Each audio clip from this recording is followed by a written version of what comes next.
नमस्कार। आज़ाद संवाद मीडिया में आपका स्वागत है। मैं रमेश पटेल खबरों के साथ। बीते दिनों अयोध्या से एक दलित युवती के साथ दुष्कर्म की खबर आ रही है।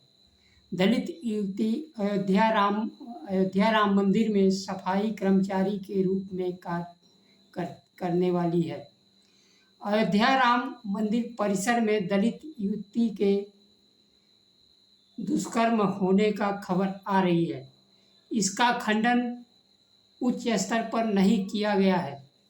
प्रधानमंत्री, मुख्यमंत्री द्वारा या किसी शासन प्रशासन के वरिष्ठ अधिकारी द्वारा खंडन नहीं किया गया। क्या सही है, क्या गलत है, यह खबरों चर्चा का विषय बना हुआ है।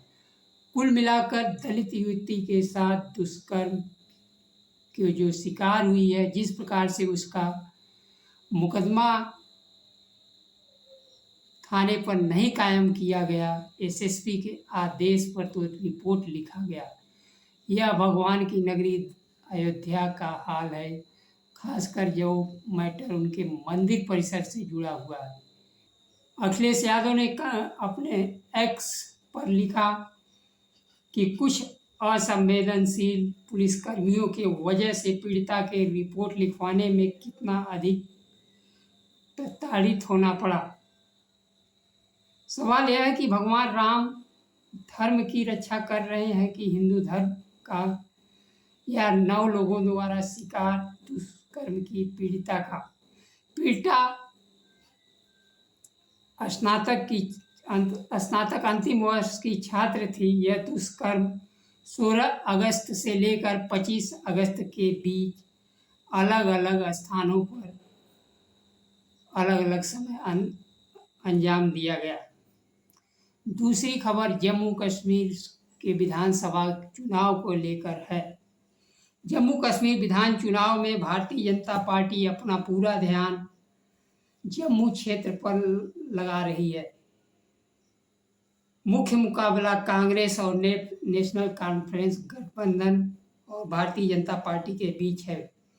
धारा 370 हटने के बाद यह पहला चुनाव हो रहा है। प्रधानमंत्री श्री नरेंद्र मोदी जम्मू में अपनी भाषण प्रथम चुनावी रैली को संबोधित कर चुके हैं। रैली को संबोधित करते हुए उन्होंने जम्मू कश्मीर में धारा 370 हटाने का जिक्र नहीं किया। जिक्र इसलिए नहीं किया, चाहे हिंदू हो चाहे मुसलमान, धारा 370 हटने से दोनों प्रभावित हैं। खासकर हिंदू वर्ग का जहां रोजगार छीना जा रहा है, देश के अन्य लोग जाकर उनके रोजगार को सीमित कर रहे हैं, वहीं कश्मीर घाटी के लोग तो 370 के खिलाफ तो खुलकर हैं।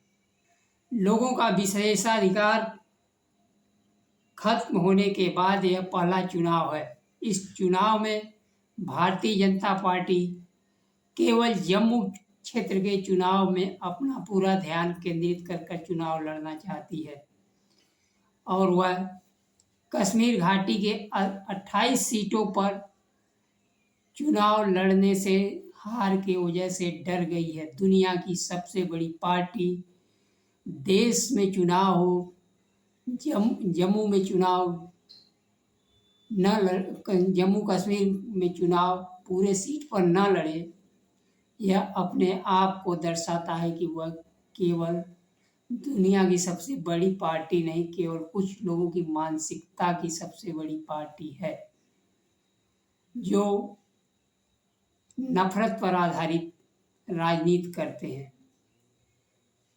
तीसरी खबर है, प्रधानमंत्री हरियाणा के कुरुक्षेत्र में चुनावी सभा में बोलते हुए कहा, भारत में दलित, ओबीसी और आदिवासी विरोधी अगर कोई है तो कांग्रेस परिवार है। अभी राहुल गांधी के अमेरिका में दिए गए अधूरे भाषण की तरफ इशारा करते हुए प्रधानमंत्री ने कहा, अगर ये सत्ता में सच्चाई है, लेकिन प्रधानमंत्री जी ने यह नहीं बताया कि केंद्र सरकार के सचिव स्तर पर बिना आरक्षण के निकाली गई लेटरल भर्ती क्यों वापस ली गई। आरक्षण की भर्ती प्रधानमंत्री के कार्यकाल में कितनी हुई, जिसमें दलित, ओबीसी, एसटी की नियुक्तियां की गई। इसका श्वेत पत्र भी जनता के सामने लाना चाहिए और उनको बताना चाहिए कि दलित, ओबीसी, एसटी हमने कितने भर्ती की। पिछड़ों के लिए जहां 27% आरक्षण है, दलितों के लिए 21% आरक्षण है। इसमें प्रधानमंत्री मोदी जी के कार्यकाल में कितनी नियुक्तियां हुई और कितने पदों पर इन वर्ग की नियुक्ति की गई, इसका भी श्वेत पत्र या भाषण में प्रधानमंत्री जी को खुलासा करना चाहिए था।